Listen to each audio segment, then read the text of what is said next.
ഇന്നത്തെ ഡെയിലി മന്നയിലേക്ക് എല്ലാവർക്കും സ്വാഗതം.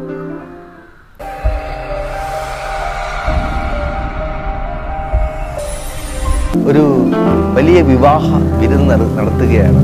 ഇതിപ്പോൾ നടത്തുന്നത് ഒരു രാജാവാണ്. എന്നാൽ ഈ കല്യാണത്തിന് വേണ്ടി ക്ഷണിച്ചിരിക്കുന്നത് പെരുവഴികളിലും തെരുവീതികളിലുമൊക്കെ ഉള്ള അനേകം വ്യക്തികളെയാണ്.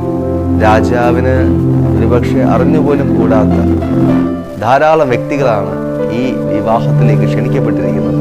എന്താണ് ഇതിന് കാരണം? ഇതിൻ്റെ ഒരു പശ്ചാത്തലത്തിലേക്ക് നമുക്ക് കടന്നു പോകാം. രാജാവ് ആദ്യം ക്ഷണിച്ചത് തനിക്ക് ഏറ്റവും വേണ്ടപ്പെട്ട പല വ്യക്തികളെയായിരുന്നു. എന്നാൽ ക്ഷണിക്കപ്പെട്ടവരാരും ആ വിവാഹത്തിന് വരുവാനായിട്ട് തയ്യാറായതേയില്ല.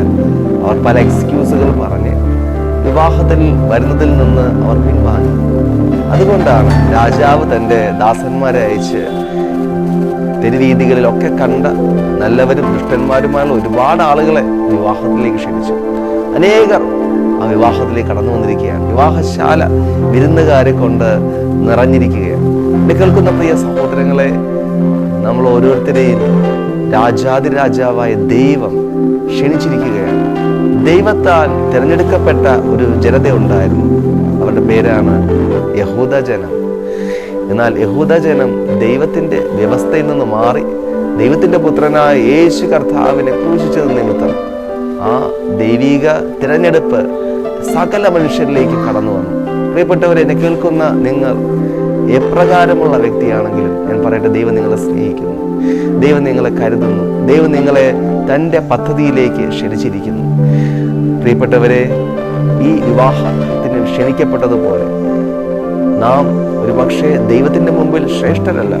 ഒത്തിരി കുറവുകൾ നിങ്ങൾക്കുണ്ട്, ഒത്തിരി ബലഹീനതകളുണ്ട്. എന്നാൽ എന്നിട്ടും ദൈവം നിങ്ങളെ തിരഞ്ഞെടുത്തിരിക്കുന്നു, നിങ്ങളെ സ്നേഹിക്കുന്നു, നിങ്ങളെ തൻ്റെ പദ്ധതിയിലേക്ക് ക്ഷണിച്ചിരിക്കുകയാണ്. ഈ പദ്ധതിയിലേക്ക് നിങ്ങൾ ഈ ദിവസങ്ങളിൽ കടന്നു വരുമെങ്കിൽ തീർച്ചയായിട്ടും നിങ്ങളുടെ ജീവിതം മാറുവാൻ വേണ്ടി പോകുന്നു. ഇന്ന് വരെയുള്ള അവസ്ഥയിൽ നിന്ന് മാറി പുതിയൊരു അവസ്ഥയിലേക്ക്, ഇതുവരെ അനുഭവിക്കാത്ത വലിയ സന്തോഷത്തിലേക്ക്, ഇതുവരെ അനുഭവിക്കാത്ത വലിയ സമാധാനത്തിലേക്ക് നിങ്ങളുടെ ജീവിതം മാറുവാൻ വേണ്ടി പോകുന്നു. പ്രിയപ്പെട്ടവരെ, ഞാൻ ഒരു സമയത്ത് ഒത്തിരി വേദനിച്ചിരുന്ന വ്യക്തിയാണ്. ഒറ്റപ്പെടലുകൾ അനുഭവിച്ചിരുന്ന വ്യക്തിയാണ്. എന്നാൽ ദൈവത്തിൻ്റെ പദ്ധതിയിലേക്ക് ഞാൻ കടന്നു വന്നപ്പോൾ ദൈവം എൻ്റെ ജീവിതത്തെ മാറ്റി. അതെ, ഒറ്റ കാര്യമാണ് നിങ്ങൾ ചെയ്യേണ്ടത്. യേശു കർത്താവിൻ്റെ മുമ്പിൽ നിങ്ങളുടെ പാപങ്ങൾ ഏറ്റുപറയുക.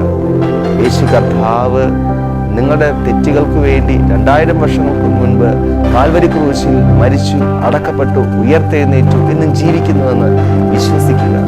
ഇപ്രകാരം പ്രാർത്ഥിക്കുക: യേശു കർത്താവേ, എൻ്റെ ഹൃദയത്തിലേക്ക് വരണമേ, അങ്ങയുടെ പൈതലാക്കി എന്നെ മാറ്റണമേ. ഈ പ്രാർത്ഥന നിങ്ങൾ പ്രാർത്ഥിക്കുമെങ്കിൽ നിശ്ചയമായും യേശു നിങ്ങളുടെ ഹൃദയത്തിൽ കടന്നു വരും, അവിടുത്തെ പൈതലാക്കി അവിടെ നിങ്ങളെ മാറ്റും. നിങ്ങളുടെ ജീവിതം പഴയതുപോലെ ആവുകയില്ല. പുതിയൊരു അനുഭവത്തിൽ സ്വർഗീയ സന്തോഷവും സ്വർഗീയ സമാധാനവും നിങ്ങളെ ഭരിപ്പാനിടയായി തീരും. അതിനുവേണ്ടി ദൈവം നിങ്ങളെ സഹായിക്കട്ടെ. God bless you.